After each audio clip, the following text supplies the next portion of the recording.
new information tonight. And how your tax dollars are helping students prepare for the real world. 3 on your side with some answers tonight.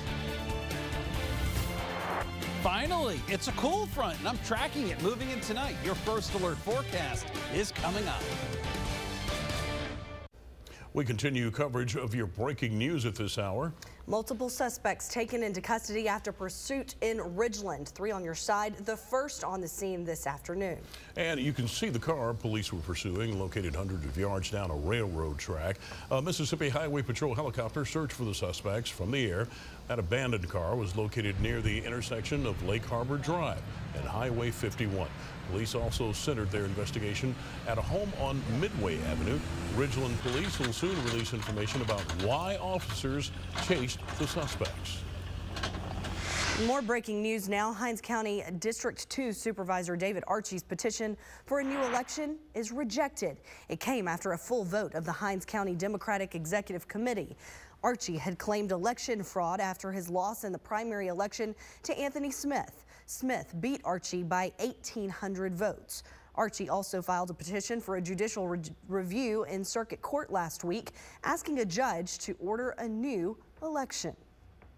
And we are 6.5 months away from the city of Jackson's current garbage contract coming to an end. Yeah, but still no action yet to find a company who will continue trash pickup after that. 3 on your side's Holly Emery joins us now with an update on that process. Holly? And Howard, that 6.5 months may seem like plenty of time for the city to figure out who will be picking up trash come April 1st. But with no movement from the city, Jackson residents are getting anxious. The clock is quickly ticking down on the city's garbage contract, with close to 200 days before the city needs to have a new contract ready. But is that enough time? 6 months would be a normal, functioning way to start and get it done with. Right now, the current contract expires on March 31 of 24, so that's 6.5 months from now. Within that time, the city would issue a request for proposals, or an RFP, then advertise for 30 days, and the best proposed contracts would then be brought forward. After that, city leaders would vote on who the contractor will be. Start negotiating 6 months or a year before that contract is expired, and have a checklist where in the contract it says that they have to pick up on a certain day, and that all of these things need to be required in order to get the contract. Mayor Chokwe Antar Lumumba says he won't consider an RFP while the city is currently facing a lawsuit with Richards. And if the city was to lose that fight, he claims it could mean a higher bill for residents. But having no action could mean a similar situation to what we saw earlier this year. Garbage piled up in people's yards, and you saw a lot of garbage being left around the city. As I went to work, you would see people leaving garbage in places. All of this, picking this one or that one and having, you can't do that and when you're doing municipal procurement. And so hopefully they'll play by the rules and get smart. It's important, imperative for the city, and both the legislative side, the city council, and the city administration to, take this as a primary objective to handle right now, not wait until the last minute. Now, back in April, when the city did not have a garbage contract, residents didn't have pickup for 18 days. Holly Emery, 3 on your side. The Internal Audit Division is disbanded here in the city of Jackson. The 4 employees worked for the administration, which council members say kept them from getting vital financial information. The administration did not present an annual budget for the Internal Audit Division during the hearings. The auditors were responsible for reviewing city operations and finances. The council defunded the department and today approved moving those employees to the office of the clerk of the council. It's hard to govern when one side is concealing something from the other side. We have to all be in the know, because at the end of the day, our votes are the ones that, are at risk, if there's anything that's out of compliance that we are unaware of. Now, the new chief deputy clerks have to get needed documentation from the administration to provide to the council. Mayor Chokwe Lumumba declined comment. City leaders also approving more items to facilitate the move of the Jackson Police Precinct 2. You will find the new JPD precinct in Westland Plaza. Council members approving an order to relocate materials from its previous location. They also voted for a communications company to install fiber and related materials at that facility. The precinct is now in a temporary headquarters a few doors down from the Westland Plaza site. Cooler weather is almost here. Can you just feel it? I can. But will it bring any rain? First Alert Chief Meteorologist Dave Roberts has your forecast in 30 seconds. 2 balls and 1 strike to the batter. Here comes the pitch.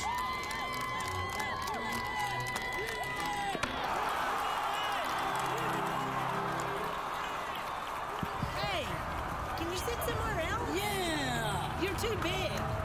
I don't care, you're too big. Here, kick it. Can't even see.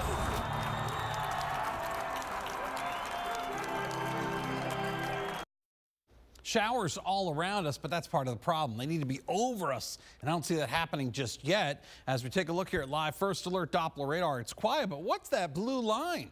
We haven't seen one of those in a while. It's a cool front, and it's moving through right now. It's going to bring us some relief from the 90-degree weather that we've been seeing. We're still 90, don't get me wrong, in Jackson, but that's a temporary thing. 89 in Vicksburg. Look at Yazoo City, 83. Lexington at 84 degrees, but we're still well into the 90s for Monticello, McGee, as well as Macomb. But cooler temperatures are coming in. Here's a live view, by the way, from our First Alert Skycam network, the Sheridan at Flowood, overlooking the city of Jackson. Currently 90. If you've got plans this evening, we ought to be in the 80s here pretty quickly. Unfortunately, I don't see any rain. But our big weather story is bye-bye, 90-degree weather, at least for the time being. The rest of my First Alert forecast is coming up. There is a silver alert issued by the Mississippi Bureau of Investigation for a Jackson man. Take a look at your screen. 69-year-old Columbia Scott was last seen today wearing a red shirt, blue jeans, and black shoes. That was in the 1000 block of Prentice Street, right here in Jackson. He has gray hair and brown eyes, weighs about 150 pounds. Family members say Columbia Scott suffers from a medical condition that may impair his judgment. If you can help find him, please contact Jackson Police. Your local agency's got much needed training for situations that some of you may not even think about. Active shootings. Anyone can learn how to use a gun, but can you control your emotions in that time of need? The Department of Homeland Security provided trainers for police officers, military officers, and security guards at the Army Engineer Research and Development Center in Vicksburg today. Training for active shooter situations can be the difference between life or death. MOHS training coordinator says preparation is the only way to get strategically and emotionally ready. Yesterday and today, 16-hour class, and it really emphasizes pressure, breathing techniques, how to clear a room, how to move forward, how to link together so that we can get as many officers into the scene so that we can, in fact, stop the monsters. The agency offers courses and holds events for citizens if you want to be more prepared in any active shooting. The Mississippi Development Authority is set to work with your local utilities to enhance the strength of the state's electricity grid. It comes after a $12 million grant from the U.S. Department of Energy. The funds will modernize the electric grid and reduce the impact of extreme weather and natural disasters knocking out your power. Some grants will be issued through a competitive process to electric utilities in the state for eligible activities and technologies. That includes weatherizing equipment and fire-resistant technologies. How are your taxpayer dollars being used to educate our young people? There's more than one answer. Some are getting criticized while others are praised.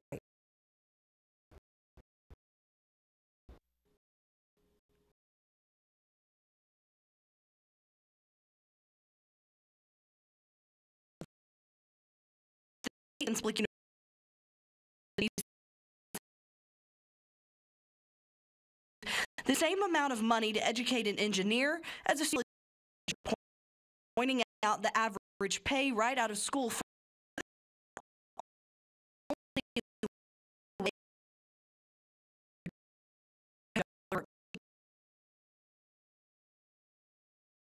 students for their next chapter in life. So sometimes I think just being a cheerleader and a true coach, make them realize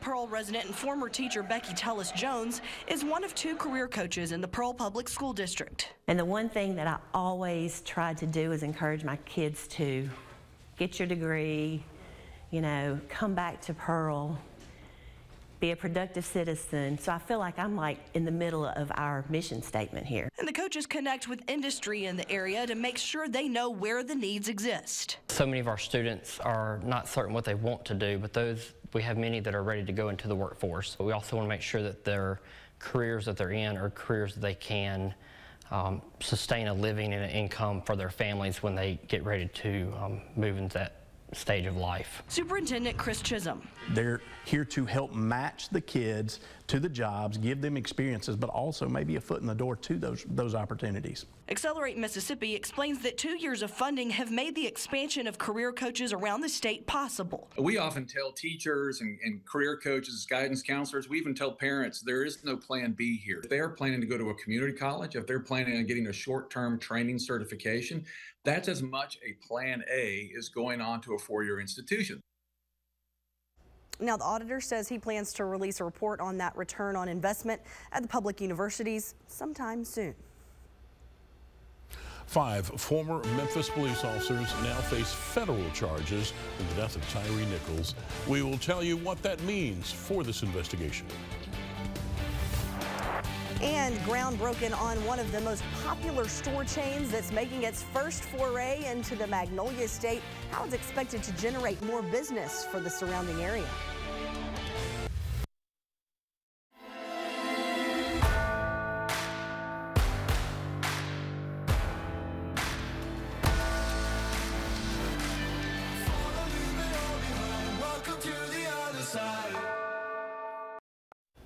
Federal charges have now been brought against the 5 former Memphis police officers you see here who are accused in the death of Tyree Nichols. The former officers were indicted today in U.S. District Court. Now, they were served a 4-count federal indictment: deprivation of rights under color of law, excessive force and failure to intervene, deprivation of rights under color of law, deliberate indifference, conspiracy to witness tamper, and obstruction of justice witness tampering. Tyree Nichols died in hospital several days after he was beaten. That attack was captured on video. As Americans, our Constitution gives us certain basic rights when we interact with law enforcement officers. We have a right to be free from unreasonable force, a right to have other officers intervene to stop the unlawful assault, and a right, when in police custody, to have urgent medical needs appropriately addressed and not met with deliberate indifference. A trial date is expected to be set for September 15th at the former officer's next court appearance. By then, it'll be decided if there will be one joint trial or separate trials for all suspects.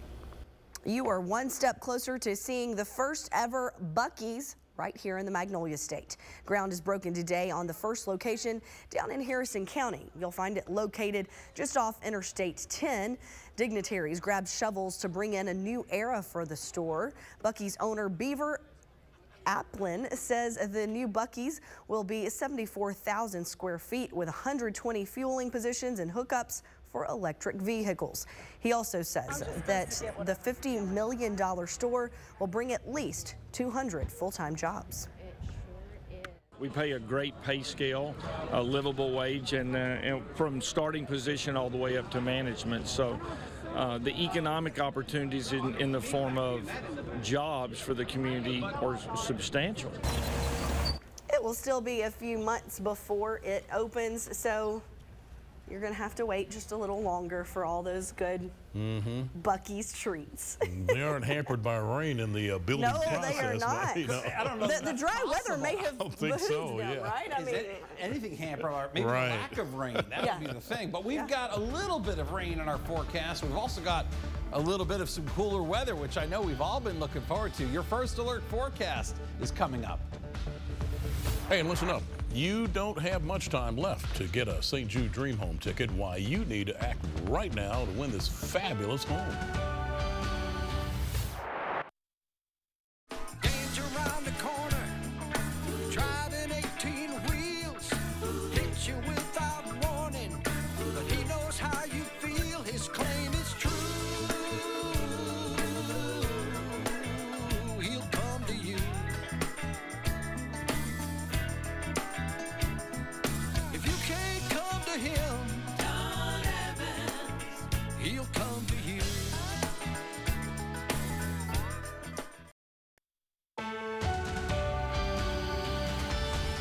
96 degrees today, 96 after a morning low of 67. We were way above normal on the high, but right on the money with the low. And guess what?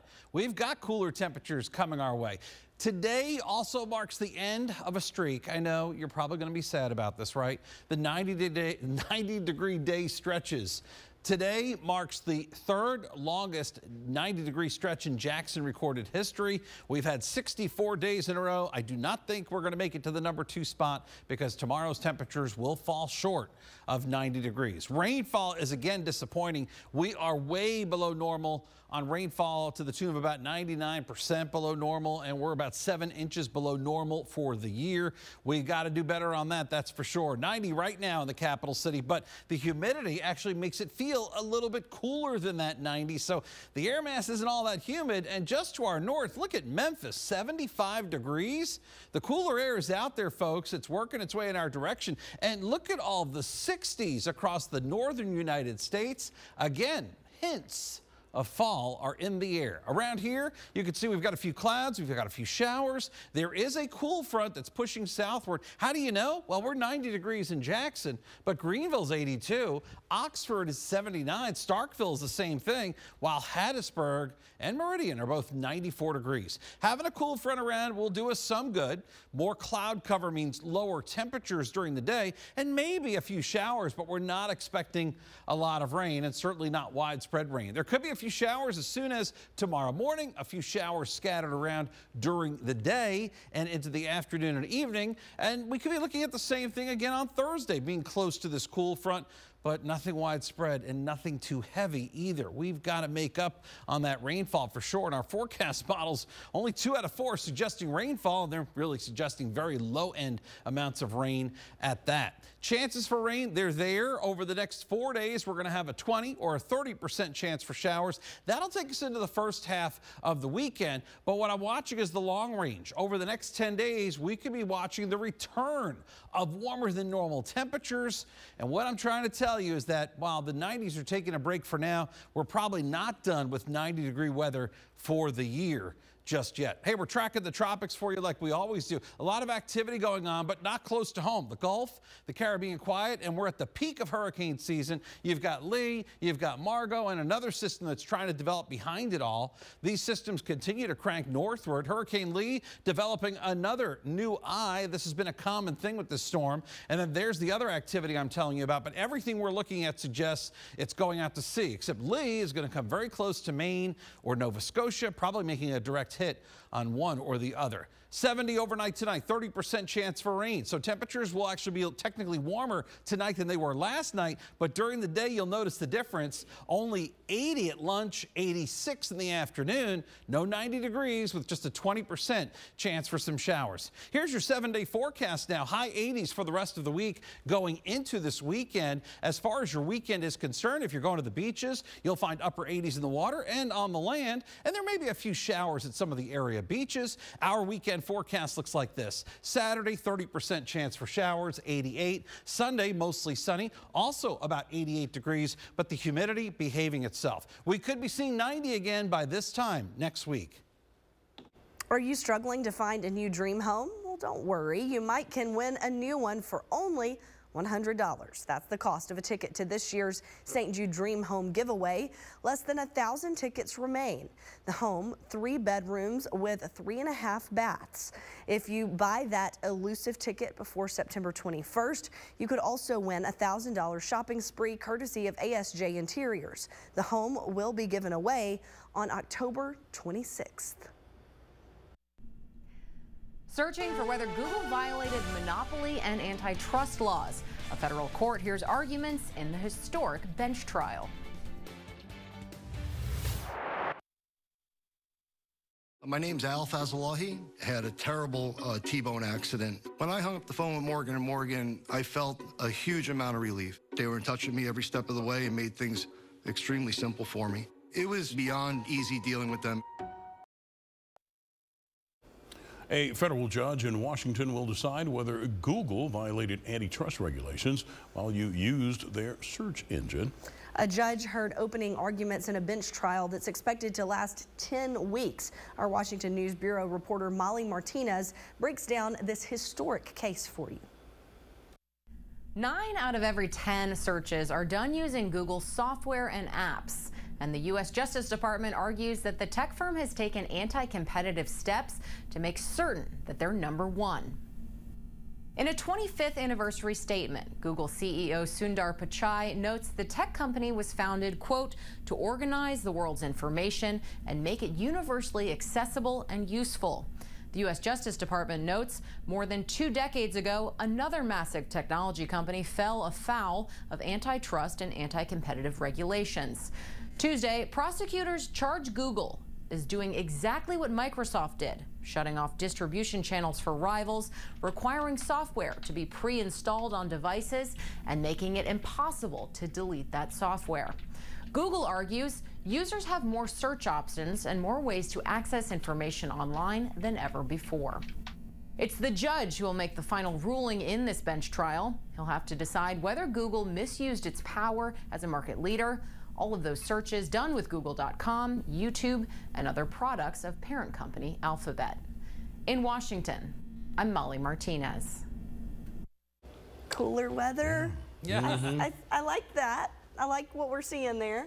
Let's get some wet weather with it, too. That would be Nice, ideal. but I don't see a lot of that. Not yet. And that's unfortunate. We're probably dealing with another 2 weeks at least to go with this kind of drought. Temperatures will be in the upper 80s for the rest of this week, going into this weekend. Overnight morning lows will be down in the 60s. All right, so you don't need a jacket, but we're moving, at least in steps. We're not doing making abrupt changes in our weather, but certainly more comfortable ones. And we got much more news, weather, and sports at 10. See you there. Chevy Silverado and Silverado HD, you can take on the mountains, or you can move them. With the power of up to 36,000 pounds of max available towing and the confidence of an available 13.4-inch diagonal touchscreen. Whatever your mountain, there's a Silverado for you. Get 0% financing plus make no monthly payments for 90 days on all Silverado 1500 pickups. Plus, get $750 cash allowance on this Silverado. Find new roads at your local Chevy dealer.